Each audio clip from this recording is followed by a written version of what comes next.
Boker Tov Rabotai, ce Shabbat, on va lire Parashat Yitro. On va essayer, Bezat Hashem, de transmettre un message très important, surtout qu'on va voir, Bezat Hashem, on va lire demain le Anyan de Kabbalat Torah, les 10 commandements, comment le peuple d'Israël s'est tenu face au mont Sinaï. On dit Ma'aseh Avot Siman Labanim, ce que nos ancêtres ils ont fait, c'est un signe pour nous, et surtout qu'on dit que toutes les Neshamot du clan d'Israël, tous les âmes, elles étaient présentes au moment de Ma'amad al-Sinaï. Et donc nous aussi, on a besoin de nous préparer donc à ces moments forts. Alors la Torah, elle commence, Waishma Yitro Kohen Midian, Yitro, le beau-père de Moshe, il a entendu sur tous les miracles qu'Hachem avait fait au peuple d'Israël à leur sortie d'Égypte et à la coupure de la mer Rouge. Et là, il a pris sa fille Tzipora et ses enfants pour les amener chez Moshe. Parce que Moshe Rabbeinu, quand il est parti, quand Hachem lui a dit d'aller parler avec Paro, il a dit le peuple d'Israël est en train de souffrir, je vais amener avec moi encore ma femme et mes enfants. Il leur a dit, restez chez mon beau-père et Bezat Hashem, le jour que le peuple d'Israël sortira d'Égypte, alors moi je viendrai vous chercher. Effectivement, le temps est arrivé et Yitro il est parti. La Torah donc nous cite, alors elle nous dit Tzipora, la femme de Moshe, et ses enfants. Elle dit c'était qui ses enfants? Le premier il s'appelait Gershon et le deuxième il s'appelait Eliezer. Mais on voit quelque chose un peu d'étonnant quand la Torah allait citer les enfants de Moshe Rabbeinu. Elle dit et voici ces deux enfants, Asher Shem Ha'ehad, le nom du premier Gershom. Alors normalement on s'attend que la Torah elle dit et le deuxième c'est Eliezer. Mais la Torah ne dit pas Hashini. Elle dit Ha'ehad Eliezer. Elle dit Shem Ha'ehad Gershom et après elle dit Ha'ehad Eliezer. Normalement il fallait pas dire Ha'ehad Eliezer. Il fallait dire plutôt Hashini Eliezer. Donc pourquoi mettre la Torah elle a tenu en disant le deuxième, de l'appeler aussi Ehad 1, comme si le premier. Ah, comment ça se fait? Alors, on raconte le Midrash, il dit que quand Moshe Rabbeinu, il est monté au ciel, on sait qu'il est resté 40 jours pour recevoir la Torah. À un moment donné, il voyait Akadosh Baruch Hu. Il était en train, donc, de dire, il parlait de sujet de la vache rousse. Alors Hachem, il dit, mon fils, c'est-à-dire Rabbi Eliezer, il disait telle et telle chose. Il disait un enseignement. Alors Moshe il était étonné. Il dit Akadosh Baruch Hu, toi Hachem, tu es le maître du monde et tu es en train de citer des lois par des êtres humains. Ça veut dire quoi Rabbi Eliezer? Il lui a dit Moshe, Rabbi Eliezer c'est quelqu'un qui va être un génie, un puissant dans la Torah. Et c'est pour ça que je cite dans cet enseignement en son nom.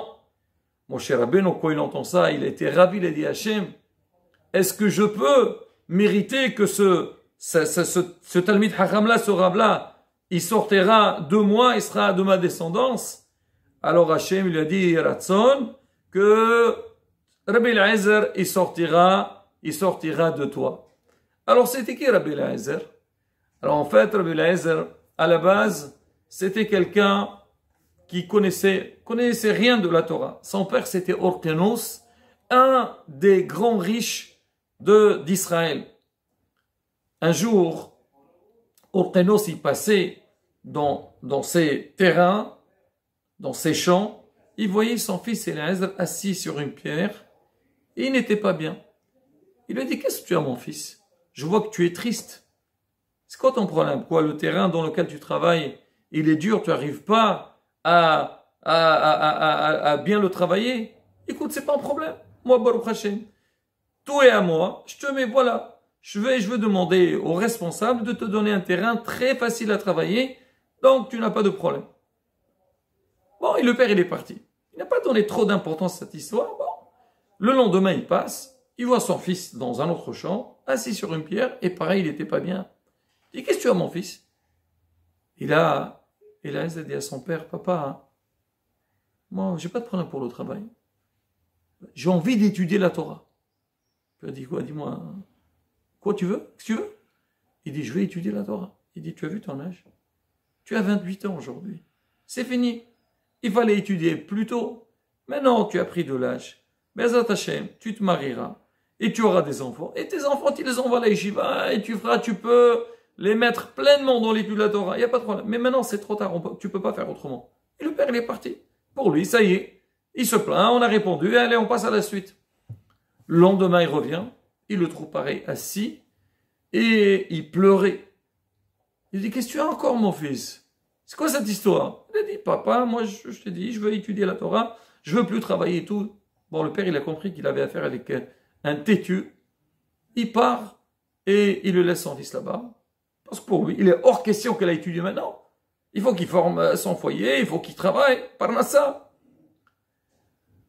Rabbi Eliezer, il était peiné, gêné, il pleurait toute cette période-là. Un jour, on a vu, il est venu chez lui, il l'a pris et il l'a amené à la yeshiva de Rabbi Yochanan ben Zakkai. Rabbi Yochanan ben Zakkai, c'était le rosh yeshiva de l'époque. Eliezer, il entre chez lui, il voit chez Rabbi Yochanan ben Zakkai, c'est rosh yeshiva. Bien sûr, quelqu'un qui veut entrer, il faut passer par rosh yeshiva, s'inscrit. Il lui dit, oui, mon fils, qu'est-ce que tu veux? Il lui dit, je suis venu pour étudier la Torah. Il lui dit, qu'est-ce que tu sais faire? Est-ce que tu sais faire Kriyat Shema? Il dit, non, je ne connais pas. Jamais, on ne m'a pas appris. Tu sais faire la Hamida? Non, je ne sais pas. Tu sais faire Birkat Hamazon? Je ne sais pas. Dis alors, dis-moi, tu ne sais rien faire. Et tu veux étudier? Ici, c'est Nishiva, il faut... Il lui a dit, moi, on ne m'a pas appris et je veux apprendre la Torah. Rabbi Yochanan ben Zakkai, il a vu qu'il tenait bon, il voulait étudier. Il a dit, bon, d'accord, il n'y a pas de souci. On va te garder dans la yeshiva et tu vas étudier. Hashem be'ezrecha.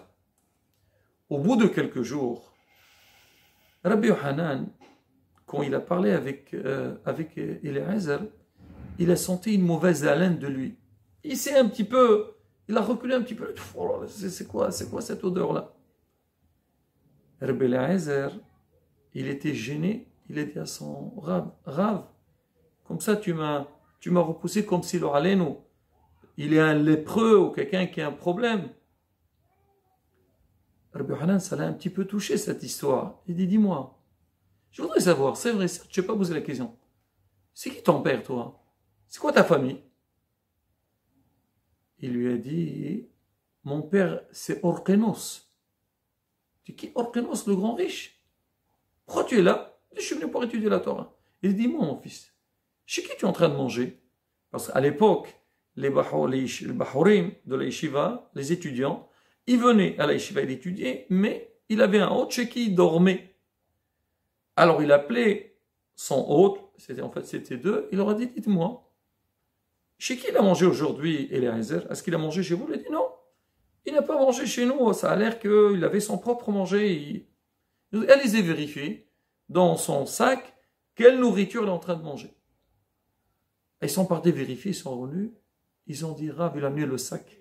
Il y avait quoi dedans? Il y avait du sable et des petits cure-dents, des morceaux de bois. Je dis, quoi? Tu manges de ça? C'est ça que tu mangeais? Rabbi Yochanan, ça l'a énormément touché. Et il lui a dit, maintenant tu vas manger chez personne, c'est chez moi que tu mangeras. Et moi je te prendrai en charge. Et Be'ezrat Hashem, tu seras un grand Talmid Chacham. Rabbi Yochanan ben Zakkai, il a pris Eliezer, il lui a donné à manger. Mais Rabbi Yochanan ben Zakkai, il lui a dit, de la même manière que maintenant, il y a une mauvaise haleine qui est sortie de toi, et on a été un peu, on va dire, rejeté de toi, Yeheratson, que ce soit la volonté d'Hachem, que tu seras un grand Talmid Chacham, il y aura une très bonne haleine qui sortira de ta bouche, une haleine de Torah, avec laquelle tu éclaireras le monde entier. Ton grande bénédiction. Rabbi Yochanan ben Zakkai. Il a pris, donc il a mangé chez lui, il a commencé à s'occuper de lui, et donc on va l'appeler Rabbi Eliezer maintenant, il a commencé à monter de grade. De l'autre côté, Orkenos, il a compris que son fils, il a quitté le foyer. Il était quelque part frustré. Ses enfants lui ont dit, papa, comme ça, notre frère, il t'a pas écouté, il faut le déshériter de tes biens et tout. Et ils ont eu un écho comme quoi il est parti à la yeshiva de Rabbi Hanan ben Zakkai. Alors le jour que Orkenos il venait vers Yerushalayim, Rabbi Hanan ben Zakkai l'a entendu, il a dit, il voulait faire un cours intéressant. Alors il a regroupé tous les Talmidei Hachamim, il a invité tous les gens de la ville et il a fait une place spéciale pour les riches de la ville. À l'époque, il y avait Calva Savoie, il y avait encore un autre, et il y avait aussi Orkenos. Il a dit, vous laissez une place pour Orkenos. Alors Orkenos, quand il est venu, il arrive, il voit, la yeshiva, elle était pleine de Talmidei Hachamim, et il a commencé à regarder un petit peu pour voir ce qui se passe. Rabbi Hanan ben Zakkai, il a vu que Orkenos, il était arrivé, il envoie un de ses Talmidim, lui dit, tu l'appelles et tu dis qu'il vient s'asseoir avec les riches de Yerushalayim. Très bien. Il entre, il s'assoit, et à un moment donné, Rabbi Hanan ben Zakkai, il dit à Rabbi Eliezer, il dit, Rabbi Eliezer, lève-toi et dis-nous des Devrei Torah. Rabbi Eliezer dit, je peux pas, Rav. Il dit, je peux pas, vous le maître et tout. Qu'est-ce que je peux dire? Il a dit, Machalema Davardome, à quoi ça ressemble? Un puits dans lequel on a versé de l'eau. Est-ce qu'il peut donner plus qu'on lui a donné? Donc moi je suis votre élève et je peux rien dire. Il a dit, moi je veux donner une autre anecdote. Machal a une source d'eau. La source d'eau, elle reçoit de l'eau. Mais elle, quand elle donne plus ce qu'elle reçoit. Toi aussi c'est pareil. Moi je connais ta grandeur et tu es capable de donner quelque chose d'exceptionnel. Malgré tout, Rabbi Eliezer, il a dit, je ne peux pas parler. Il a dit, je comprends, parce que je suis là, tu as honte de parler devant moi. Il a dit, je sors et je te laisse parler. Rabbi Hanan ben Zakkai, il est sorti et Rabbi Eliezer s'est levé, il a commencé à parler. C'est marqué, il y avait un éclairage, un rayonnement sur lui que les gens ne savaient plus, c'est quand le jour ou c'est la nuit, c'est-à-dire qu'il y avait une grande éhara, un grand éclairage par la Kedusha qu'il avait. Après qu'il a fini de parler, Rabbi Hanan ben Zakkai, il vient et il a voulu l'embrasser sur sa tête. Alors entre-temps, Orkenos, il a demandé, il a dit aux gens, dites-moi, c'est qui cet élève-là, ce rabbin qui est en train de parler? Il a dit, ça c'est Eliezer, le fils d'Orkenos. Et quand Rabbi Hanan ben Zakkai est entré, il a embrassé sur sa tête, et il a dit à Rabbi Eliezer, sont heureux Abraham, Ishaq et Yaakov, qu'ils ont eu un tel descendant comme toi. Orkenos, il se lève, et il dit à Rabbi Hanan ben Zakkai, non, c'est pas comme ça qu'il faut dire. Il faut dire, heureux Orkenos, qu'il a mérité d'avoir un tel enfant. Alors Orkenos, il va chez son fils, Rabbi Eliezer. Il lui dit, tu sais, je suis venu pour te déshériter de tous mes biens. Bah, sache-le, c'est le contraire. C'est tes frères qui seront déshérités, mais toi, tu prendras tout et tu leur donneras ce que tu veux. Il lui a dit, papa, je suis pas venu pour l'okes velozahab. Je suis venu chercher ni de l'argent, ni de l'or. Je suis venu chercher que de la Torah.